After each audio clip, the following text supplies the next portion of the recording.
Uma menina de 11 anos saiu da escola e desapareceu sem deixar rastros.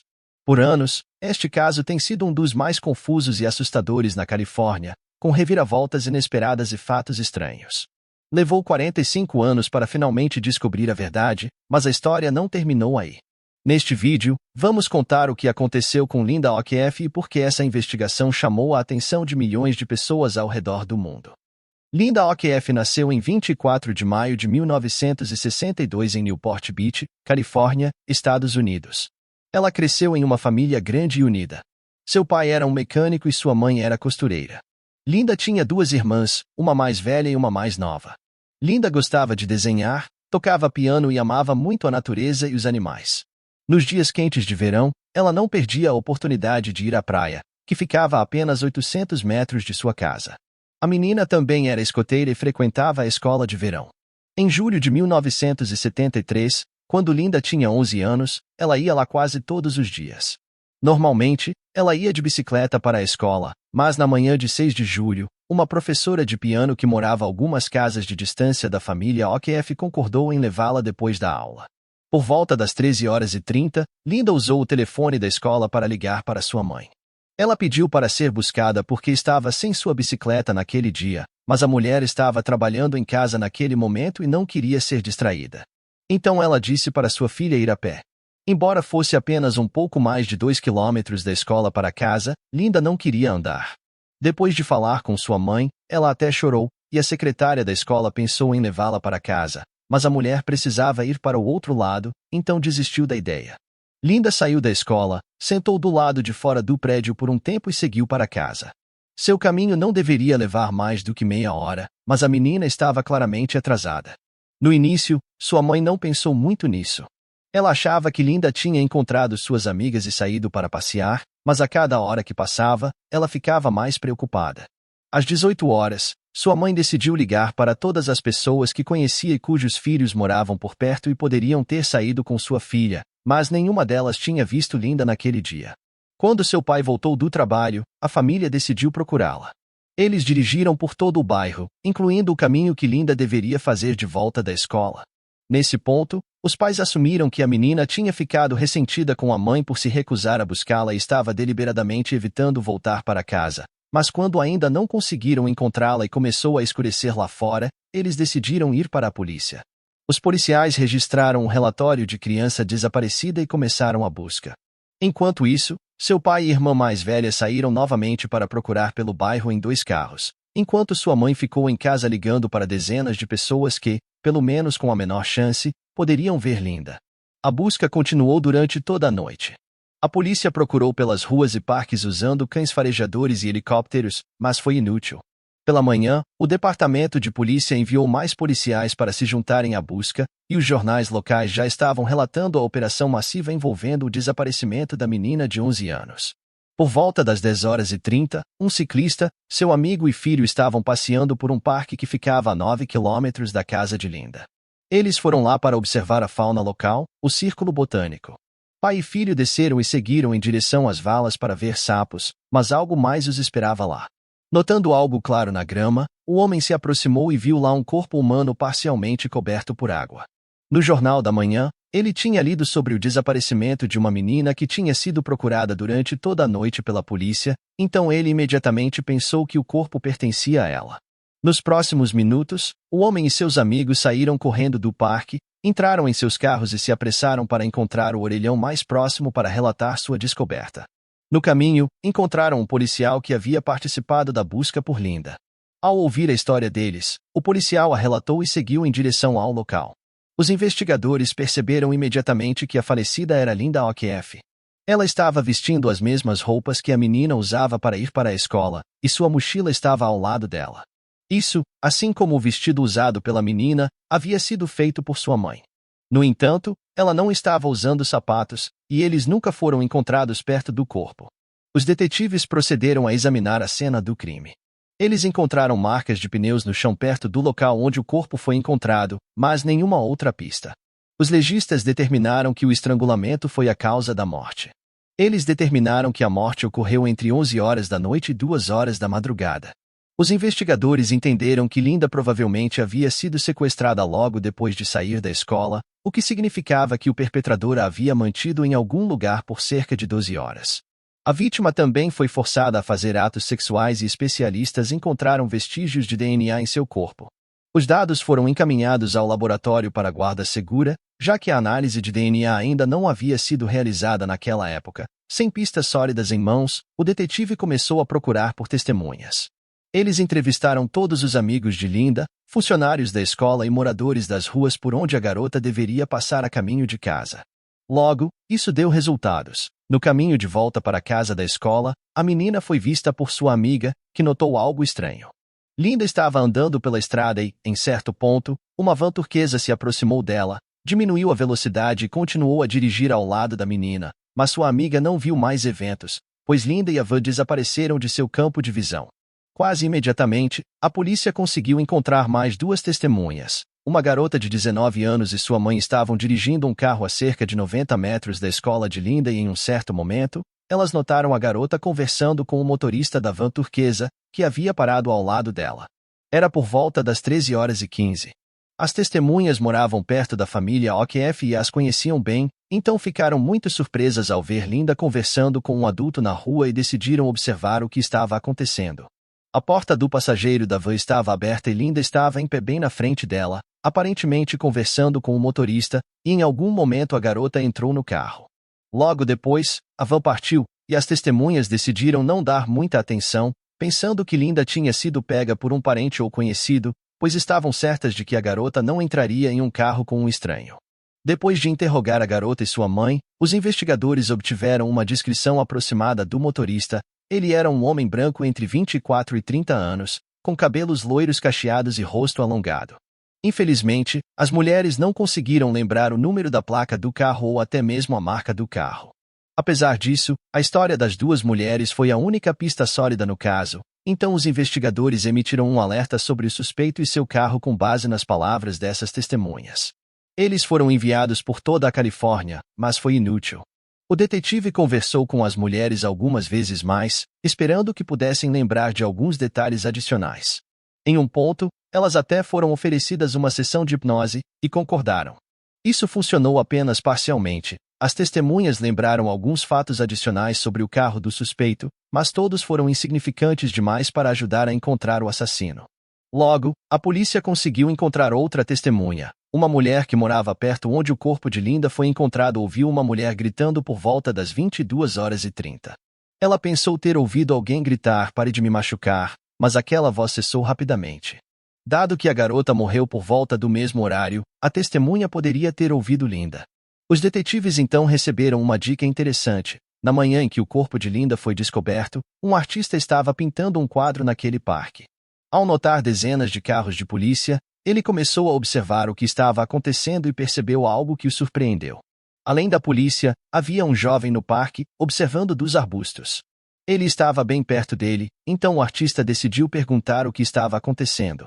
O jovem parecia extremamente preocupado e disse que a polícia tinha encontrado o corpo da garota. No entanto, o homem e o artista estavam distantes o suficiente do local onde o corpo foi encontrado e não puderam ver detalhes. Os detetives tinham uma pergunta lógica sobre como o homem sabia que era o corpo da garota que eles tinham encontrado. O artista descreveu o homem como um rapaz branco magro, entre 18 e 24 anos, cerca de 1,80 centímetros de altura, com cabelos loiros e costeletas. Isso estava próximo o suficiente do que as duas testemunhas contaram à polícia ao descrever a aparência do motorista da van. Como resultado, os investigadores concluíram que aquele homem era o assassino, e que ele havia decidido observar a polícia naquela manhã. Embora a polícia tivesse uma descrição bastante detalhada da aparência do assassino, encontrá-lo na grande cidade era bastante problemático. 2 dias depois, no entanto, algo inesperado aconteceu. Peter Voten, de 18 anos, apareceu e confessou o assassinato. O jovem morava perto da família OKF e estava na mesma classe que a irmã mais velha da vítima, Cindy.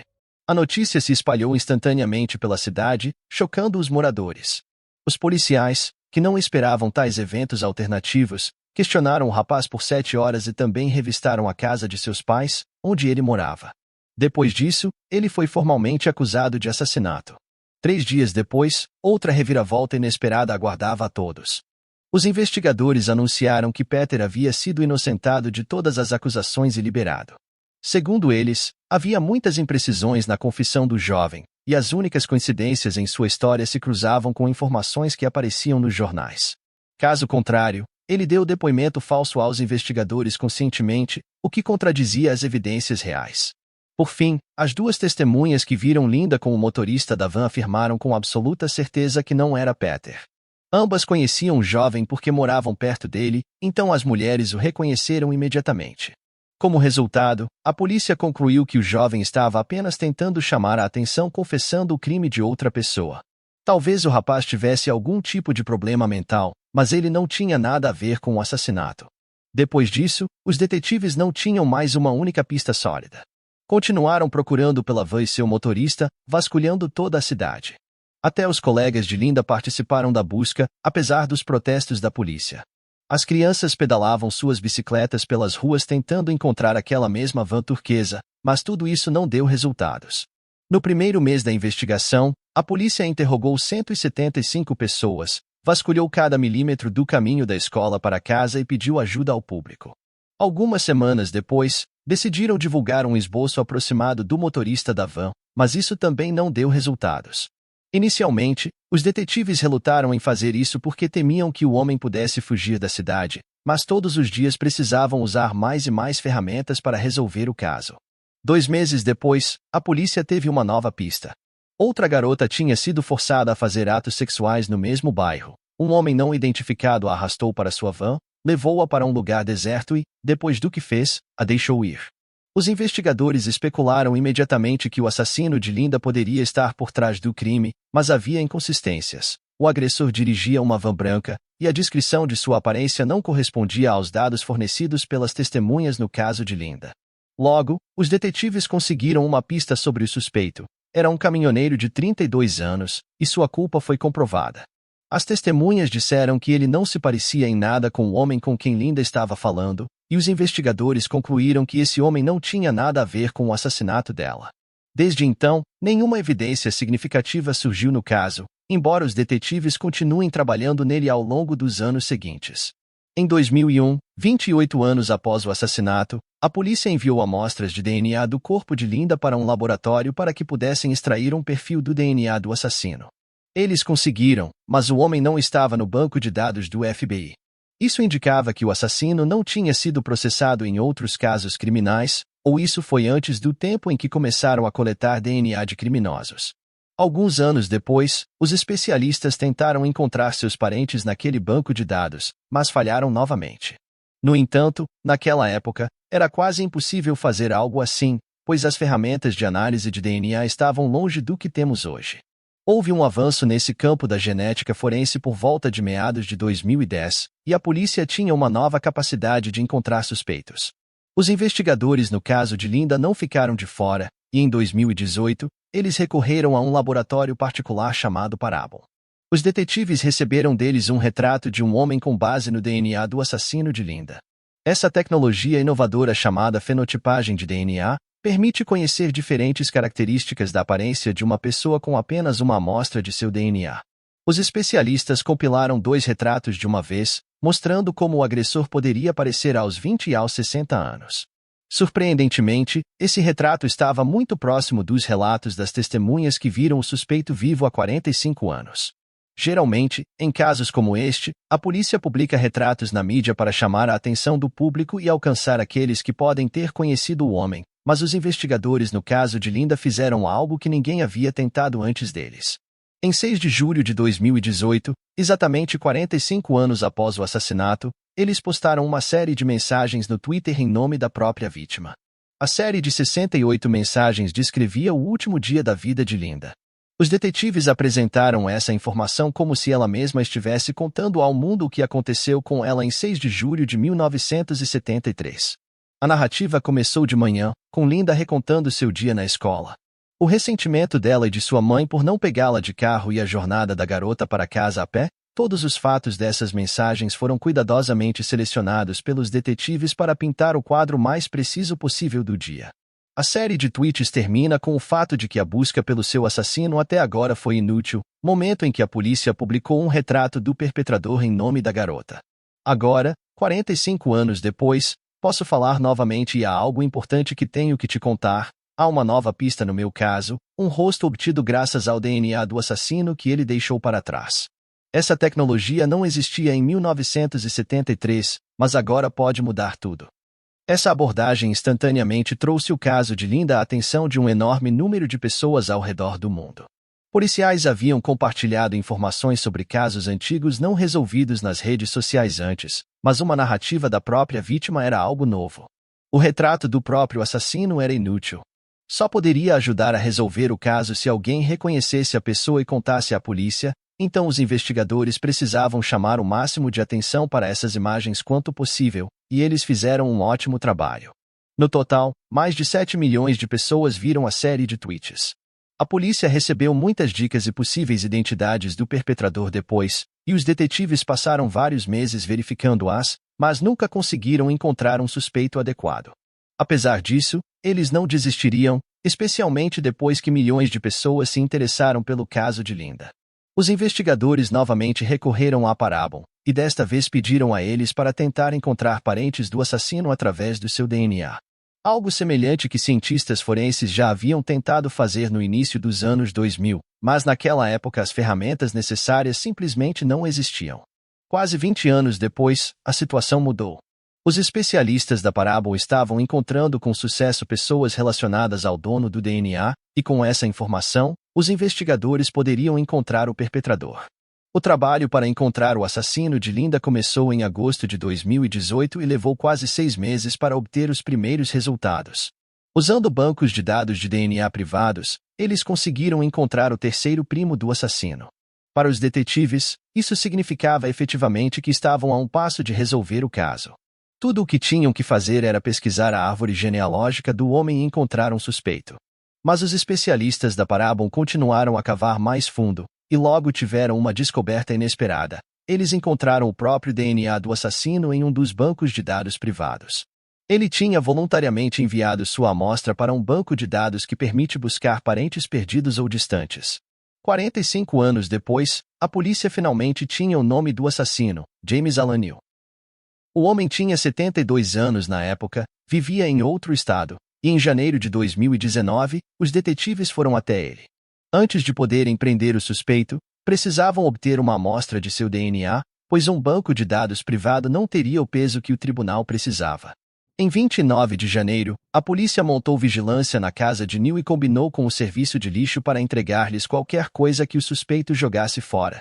Após obterem vários itens dos quais os especialistas poderiam tirar uma amostra de DNA, os investigadores os enviaram para o laboratório e continuaram monitorando James nos próximos 3 dias. Infelizmente, a ciência forense não conseguiu obter uma amostra de DNA do homem, então os detetives precisavam encontrar outra coisa. Logo tiveram essa oportunidade, observaram o suspeito enquanto ele estava em seu carro no estacionamento fumando, depois jogou a ponta do cigarro no chão e foi embora. A polícia imediatamente pegou a evidência. Desta vez, os especialistas conseguiram extrair uma amostra de DNA, e ela correspondeu exatamente ao DNA do assassino encontrado no corpo de Linda. Isso significava que era James Neal o próprio perpetrador que eles estavam procurando há quase meio século. Poucos dias depois, os detetives organizaram uma coletiva de imprensa, na qual finalmente anunciaram a prisão do suspeito. James Neal nasceu em 1946 em Chicago, depois sua família se mudou para a Califórnia. Seus pais frequentemente o espancavam e o humilhavam, submetendo ele à violência, o que o fez se comportar agressivamente desde cedo. Quando adolescente, ele cometeu vários delitos, incluindo invadir casas alheias. Depois disso, ele abandonou a escola e tentou arranjar emprego, mas nunca ficava em um lugar por mais do que alguns meses. Descobriu-se que o homem tinha um extenso histórico criminal. Ele foi preso mais de 12 vezes por crimes de gravidade variada, roubo, furto de carros, assalto, mas quase todas as vezes ele escapou com punições mínimas e depois voltou aos velhos hábitos. Aos 25 anos, James se casou pela primeira vez e o casal se estabeleceu nos subúrbios de Los Angeles. Sua casa ficava a meia hora de carro da cidade onde Linda morava, e 2 anos após se mudarem, ele a matou. A esposa de James estava grávida na época e o agressor estava em liberdade condicional por crimes menos graves em outro estado. Depois disso, ele foi citado várias vezes por furto e falsificação de cheques bancários, e também passou um curto período na prisão por violar os termos de sua liberdade condicional. Após sua libertação da prisão, James foi pego pela polícia mais 3 vezes por violações de trânsito. Ele se divorciou de sua primeira esposa, com quem teve 2 filhas, viveu em diferentes estados por um tempo, mas depois voltou para o Colorado e se casou com outra mulher em 1997. Ela tinha um filho de seu primeiro casamento e logo ela e James tiveram uma filha. Após examinar seu histórico mais detalhadamente, os detetives descobriram que o homem pode ter estado envolvido em dezenas de casos de abuso infantil, mas nunca foi responsabilizado pelo que fez. Em 1995 e em 2004, Neil sequestrou 2 meninas, dirigindo até elas em seu carro. Ele as abusou e depois as libertou. Em ambos os casos, nunca foi comprovada sua culpa, então James permaneceu livre. A polícia mais tarde suspeitou de pelo menos mais 5 episódios semelhantes, nos quais um homem desconhecido em um carro abduzia meninas da rua. Em 2010, uma garota que frequentava a mesma igreja que James reclamou dele. Ela admitiu que o homem, que tinha 63 anos na época, a molestava há meses. A vítima relatou vários episódios semelhantes, e Neil confessou. O que aconteceu em seguida foi algo incompreensível, o caso foi de alguma forma abafado. A vítima retirou suas acusações e o homem ficou impune. James voltou à sua vida habitual e, nos próximos 9 anos, não esteve sob os olhos da polícia até ser preso pelo assassinato de Linda. O homem negou qualquer envolvimento e disse que nunca sequestrou as meninas. Quando mostraram uma foto de Linda para ele, ele disse que nunca a viu. Com o homem acrescentando que ela se parecia com uma de suas filhas. Dado que o DNA do suspeito estava claramente no corpo da vítima, o tribunal deveria tê-lo considerado culpado de qualquer maneira. No entanto, os investigadores tentaram obter o máximo de evidências possível. Eles queriam descobrir se James tinha uma van turquesa, mas não encontraram nenhuma confirmação desse fato. Porém, isso foi rapidamente explicado. No momento do assassinato de Linda, ele era trabalhador em um complexo de apartamentos e tinha acesso à van de serviço. Durante a busca em sua casa, os investigadores encontraram vários discos rígidos contendo materiais ilegais, fotos e vídeos semelhantes também foram encontrados em seu smartphone. Algo interessante também foi encontrado em seu computador. James havia estudado a história de criminosos violentos que haviam sido pegos através da análise de DNA. Aparentemente, ele estava bem ciente de que era o DNA que poderia ajudar a polícia a ligá-lo a várias atrocidades. Uma descoberta surpreendente aguardava os detetives. Depois que James foi examinado antes de ser colocado em uma cela, ele tinha uma tatuagem com o nome de Linda em seu pulso. Os investigadores pensaram que ele tinha deixado um lembrete de sua vítima dessa maneira. No entanto, acabou sendo uma coincidência sinistra. James fez a tatuagem muito antes do assassinato, e a polícia conseguiu confirmar isso. O julgamento deveria começar 1 ano após a prisão, em fevereiro de 2020, mas foi adiado por causa da pandemia. James continuou a insistir em sua inocência, mas os detetives não duvidavam mais de que ele havia matado Linda. Porém, o caso nunca foi a julgamento. Em maio, James foi internado no hospital, onde morreu 2 dias depois de câncer de pulmão.